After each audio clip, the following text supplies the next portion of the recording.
gigantesque rendez-vous préparé pendant d'interminables années de vie souterraine et de combat. Un rendez-vous de joie et d'espoir, gagné, mérité dans les larmes et dans le sang, par un peuple qui jamais ne renonça. Voilà exactement le sens, cette année, de cette étonnante fête de l'humanité qui, de tous les points de la capitale et de la région parisienne, voit affluer une foule immense, comme la vie, une foule qui n'a rien oublié, et dont la fidélité est une marque de puissance et de jeunesse. Fête d'un journal, fête de la lutte et de la confiance quotidienne. De la porte dorée à la porte de Charenton, le métro, les camions, la ville entière déverse en direction du bois de Vincennes un flot innombrable.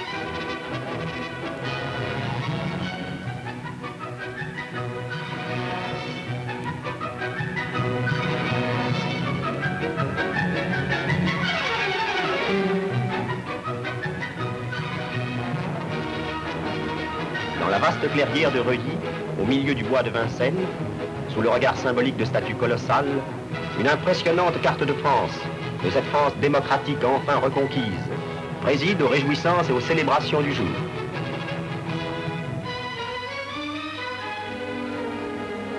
Les statues, véritables chefs-d'œuvre d'un art éphémère, représentent la France au travail.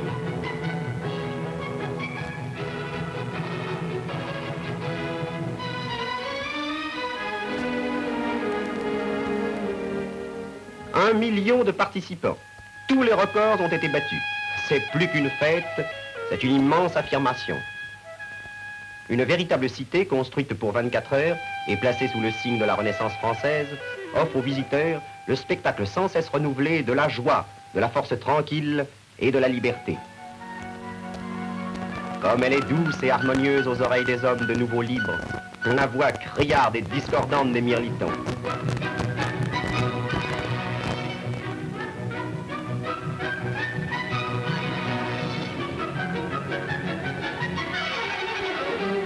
Planant très haut, la jeune génération ne semble pas indifférente. Cette fête, d'ailleurs, est aussi et surtout sa fête. C'est pourquoi les enfants n'ont pas été oubliés. On leur a réservé, à l'égard du piétinement, sinon du bruit, un domaine de relative fraîcheur où ils sont chez eux. Là, dûment numérotés, précaution qui n'est peut-être pas tout à fait inutile, ils attendront en bonne et bienveillante compagnie leurs parents égarés. Et les jeux font rapidement oublier la tristesse des séparations provisoires. Mais voici de nouveau le monde symbolique et vivant des stands. Voici celui de l'Italie démocratique, celui de l'Espagne martyre, qui, elle non plus, malgré la tyrannie, n'a pas renoncé.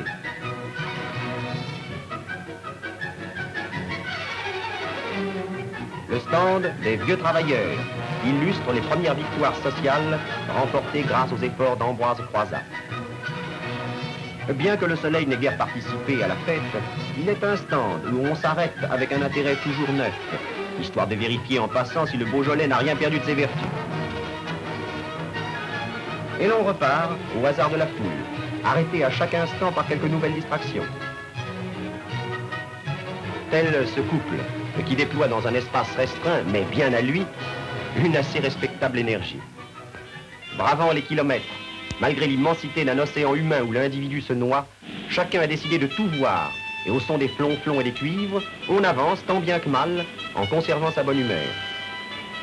Voici le stand de l'aviation, où des jeunes se font expliquer les détails de la construction d'une hélice.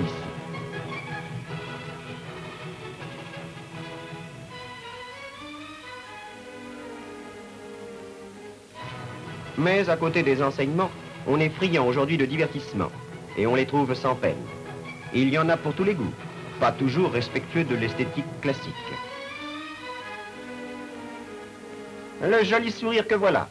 Et parions que Robert Taylor n'en fait pas autant.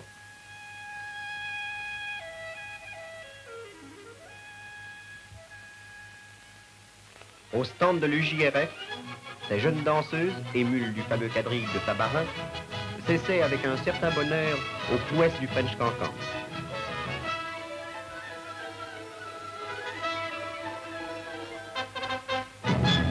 Et tandis que bat son plein la joie populaire, voici qu'arrive à leur tour, salué par une ovation qui sange comme un tonnerre d'amitié et d'estime, les dirigeants responsables du Parti communiste français. Marcel Gage, secrétaire du Parti communiste et vice-président de l'Assemblée nationale, suivi de Benoît Frachon et de Gaston Monmousseau, ce Frein Villa, secrétaire général du Parti communiste espagnol. C'est le défilé de ceux qui, dès la fin du combat contre l'occupant, se sont remis à la tâche avec un même élan patriotique, afin que soit gagnée cette autre bataille dont dépend la renaissance du pays, la bataille du charbon. Musique en tête, en vêtements de travail, les gars de la mine et leurs compagnes sont venus affirmer leur attachement à ce journal qui, aujourd'hui comme hier, parce qu'il est le journal du travail, est le journal de la résurrection française. Mais déjà résonnent les trompettes des héros. Habillés de rouge et d'or, ils viennent annoncer un prodigieux spectacle, Matin de France, symbole du vrai jour qui se lève après tant de nuits. Au pied des pylônes géants et des mâts, où flottent les trois couleurs, l'immense scène va voir évoluer plus de 1200 participants. 12 000 cubes d'acier ont été nécessaires pour soutenir la scène et les panneaux. Et 25 mètres cubes de bois ont été employés pour la construction du plateau. Au centre d'une véritable marée humaine, les anciens STP, courant à l'assaut de l'ennemi, avec leurs pauvres fusils et la puissance illimitée de leur foi, évoquent sans grandiloquence l'épopée des combattants des maquis et des soldats sans uniforme de la libération. Comme ils naissaient et renaissaient sans cesse, du sol où la force brutale et la tyrannie essayaient de les enfouir à jamais, ils reforment aujourd'hui l'infrangible chaîne des morts et des vivants, de ceux qui sont morts et de ceux qui ne vivent que pour refuser le joug et l'infamie. Et le spectacle se poursuit avec une charmante démonstration de danses antillaises.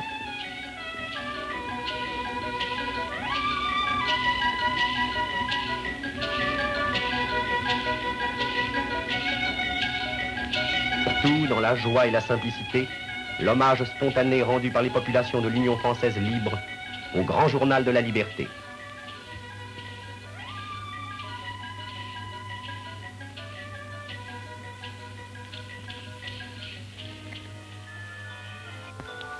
Cet hommage, toutes les délégations des pays démocratiques ou en lutte pour la démocratie viennent l'apporter à leur tour, sans attrait et sans emphase, porteuses du même espoir et de la même volonté qui, indifférents aux latitudes et au climat, sont ceux de tous les peuples libres.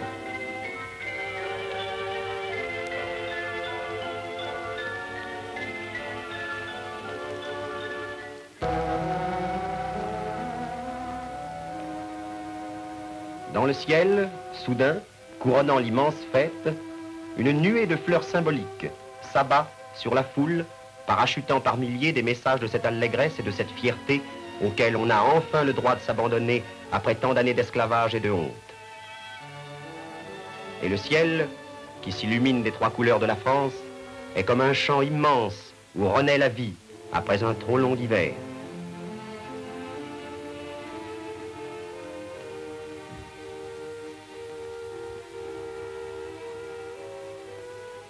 Évoquant les premiers cris de notre presse libérée, les effectifs distribuent, comme aux heures exaltantes d'août 1944, les premiers numéros des journaux de la Libération.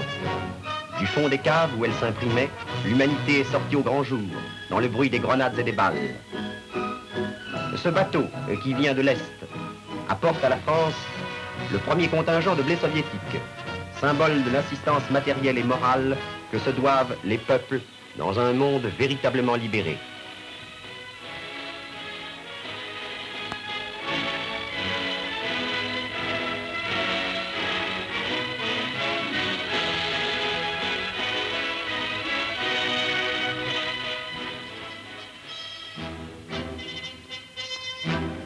Le pittoresque ballet du ravitaillement, dont les symboles prosaïques mais fort sympathiques dans leur habillement réaliste et concret se passent aisément de commentaires, expriment avec éloquence la lutte que doit mener le pays contre le marché noir et contre les spéculateurs. Là aussi, il y a une grande bataille à gagner.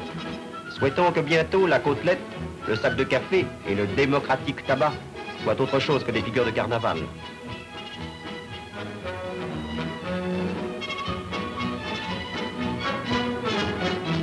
Et les danses reprennent, les danses et les rondes, sur un rythme de jeunesse et de fraternelle confiance. De jeunes ballerines évoquent ensuite, en de gracieuses évolutions, la fête du muguet. Fête du muguet, fête du printemps, fête du 1er mai aussi et du travail. De ce 1er mai des travailleurs dont Vichy voulut par une prétention ridicule usurper les conquêtes. de ce 1er mai qui appartient à la classe ouvrière et dont elle a payé de son sang et de ses peines la signification.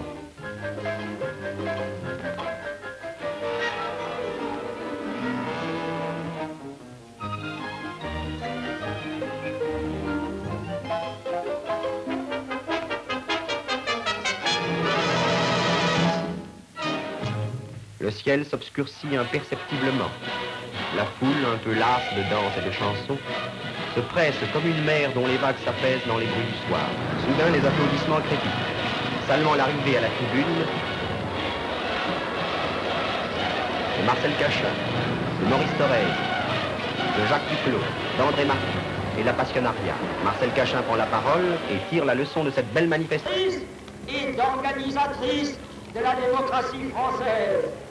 Elle travaille exclusivement de tout cœur pour la renaissance de la patrie, pour la liberté de l'esprit, pour le triomphe de la justice sociale, de la raison, de la paix, de la République immortelle.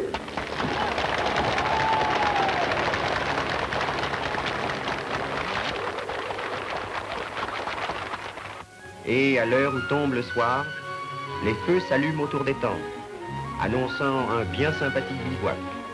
Les amoureux et les amis s'en vont par bandes le long des sentiers, par grappes joyeuses sur le lac, qu'enivre la fête. Au rythme de l'accordéon, dont la voix comme spontanément jaillit toujours de la joie populaire, les couples, sans cérémonie, engagent le bal.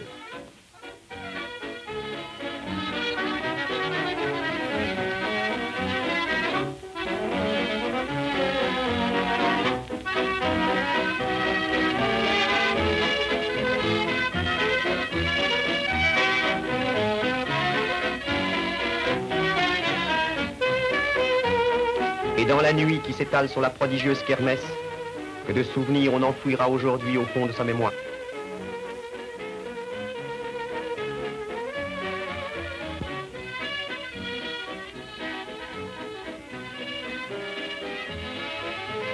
Le ciel s'embrasse de 1000 feux multicolores.